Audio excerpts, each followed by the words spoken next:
Even though it doesn't seem like it, tag team wrestling has been an important part in WWE's history, but the women's division received attention much later. The WWE Women's Tag Team Championships were introduced with promise and excitement, but that enthusiasm faded really quickly. This led to a decline in relevance of the title, backstage issues, poor storytelling. The journey of the WWE Women's Tag Team titles reflects a hopeful start, followed by a disappointing decline. And in today's video, I'm going to talk about it not just for me, but also to inform the masses on how horrible this title was being booked. So, ladies and gentlemen, this is the story of the WWE Women's Tag Team titles. In 2018, during a time of great change for women's wrestling, WWE announced the introduction of a Women's Tag Team Championship, which would be defended across all brands. And at Elimination Chamber 2019, Sasha Banks and Bayley became the first champions. And in my opinion, I thought this was a great choice. I know a lot of people wanted the Iconics to win, but I totally believe that having two former women's champions as tag team champions was honestly a great start, and their win felt genuine as they vowed to take their titles anywhere, and for a moment it appeared WWE really valued the division. However, soon after, problems began to unfold with the title changes. Bayley and Sasha's brief reign ended at WrestleMania 35 when they lost to the Iconics, which will be a common occurrence sadly. A lot of people really hated this change for two reasons. A lot of people thought that the Iconics weren't really built up as much as they were before, even though they were probably the prevalent women's tag team next to the Bellas. A lot of people thought that they were just being used, they were like jobbers, that they didn't have that much credibility compared to Bayley and Sasha Banks. But also a lot of people felt like it was too early for them to get the titles, or more so that Bayley and Sasha maybe lost the titles a little too early. Think about it, they just gained the titles at that Elimination Chamber, which was just a month ago. A little too quickly if I have to say so. But nevertheless, the Iconics' reign was marked by minimal title defenses, damaging their credibility. Eventually, they lost the titles to Alexa Bliss and Nikki Cross, in which they would lose to the Kabuki Warriors. They thought that the titles were kind of lacking in impact, so for a peak moment occurred when Bayley and Sasha held the titles again in 2020 during the pandemic. They were both being dual champions, integrating the titles into their storylines. However, after their tag team split when Shayna Baszler and Nia Jax beat them, a lot of the muster really lost it, as champions like Natalya and Tamina, and even Rhea Ripley and Nikki Ash really struggled to generate interest and failed to connect as teams, let alone champions. After winning the championships, Sasha Banks and Naomi walked out of the company. The reasoning was because of creative disagreements, like having both the women's tag champions fight for the main belt, even though they were promised that they would basically resurge the women's tag division. That led to their titles being vacated, and WWE's response was pretty harsh, labeling them as unprofessional and indefinitely suspending them. This left a gap without champions for months. And I think I briefly talked about this, but I do think it was kind of messed up that the WWE got mad at them for not doing their job, even though they promised that they were gonna do something else with the titles, kind of making them honestly more understanding why they left. I mean, Sasha Banks, now known as Mercedes Moné, is having a good time in AEW, and Naomi, after going to TNA and coming back to the WWE, has now have a career resurgence as of late, so I don't think they're struggling any different because of this situation. In August 2022, WWE initiated another tournament to find new champions, with Raquel Rodriguez and Aaliyah winning, but their reign was viewed as lacking in credibility, so other teams were being formed, eventually having Damage Control win the titles, and having a decent reign until losing it to Becky Lynch and Lita, until eventually Raquel Rodriguez and Liv Morgan won it again, but eventually I think Liv Morgan got injured, so they had to vacate the championships, with Ronda Rousey and Shayna Baszler winning them together, as they were kind of doing this like MMA badass team up group. It would eventually lose it again to Raquel and Liv Morgan, who would then lose to Chelsea Green and Piper Niven, but originally it was going to be Chelsea Green and Sonya Deville, but Sonya Deville got injured, so Piper Niven had to come in to take that over, and eventually Katana Chance and Kaden Carter would win the titles only for a month before losing it to the Kabuki Warriors, so they needed a credible group in order for Bianca Belair and Jade Cargill to win the titles, and eventually they lost the titles to the Unholy Union, Alba Fire and Isla Dawn, but eventually lost the titles the next month. Eventually, after this whole split up, I think Jade Cargill got injured and Naomi took her place, and during that storyline was building up, so they lost the titles back to Liv Morgan and Raquel Rodriguez, with them eventually losing it to Becky Lynch and Lyra Valkyria, in which they would lose it that same day again back to Liv Morgan and Raquel Rodriguez, where they are the present WWE Women's tag team champions. I also forgot to briefly mention, but by late 2023, when Shayna Baszler and Ronda Rousey were champions, they merged the NXT women's tag titles against Alba Fire and Isla Dawn to basically make it that they could defend it in any place, including NXT as well. And that's essentially the story of the women's tag titles, and I could see why people don't really like these title lineage, because honestly, compared to the other ones and even compared to the tag titles, it's pretty bad. Clearly this championship was being used to essentially give people more things to fight over. It's understandable, especially when you have a big roster, and especially back in 2018-2019 when the roster was super bloated, even more than today. But the problem is, similar to the tag team titles, when you have little credible tag teams, what else can you really do? Out of all the tag teams that were over here, only 4 of them were kind of legitimate. The Kabuki Warriors, the Role Models, Shayna Baszler and Raquel Rodriguez. I guess you can consider Jade Cargill and Bianca Belair. And honestly, as much as Shayna Baszler is a good wrestler, the only reason she got a good push with those titles when she was with Ronda Rousey is because she was with Ronda Rousey. All the other title reigns were kind of bad. Chelsea Green and Piper Niven were actually kind of good for a little while, and I honestly believe they should have kept the titles way longer, but they eventually lost it to Kaden Carter and Katana Chance, which to me was a bad idea because they would eventually lose it to the Kabuki Warriors, which makes them more of a transitional champions, which is pretty bad because I honestly believe they were the only solid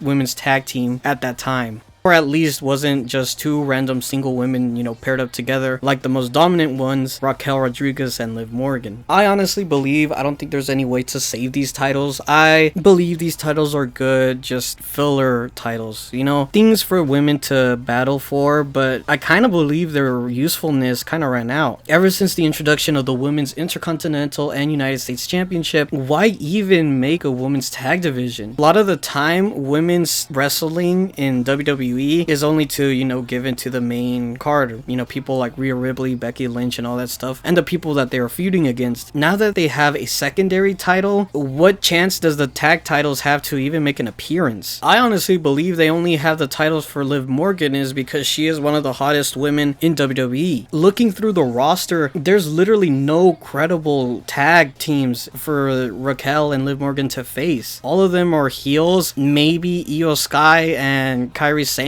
but they're more singles women. Again, this is a problem that's festering in the WWE, and honestly, I can go on and talk about what's wrong with wrestling, whether it's WWE or AEW, but for this video talking about the women's tag titles, that's probably their biggest one. There's no credibility. It all just feels like filler, and honestly, I understand why Naomi and Mercedes Moné left in the first place. So what do you guys think? Do you guys believe that I'm just talking out of my ass and these tag titles are very important? Do you guys believe that there's a way to actually properly book them or showcase them in any WWE programming, or should they just get rid of it and chalk it up as another failed experiment in WWE's long history? Put in the comments below, follow my social medias, and I'll see you guys next time. Bye.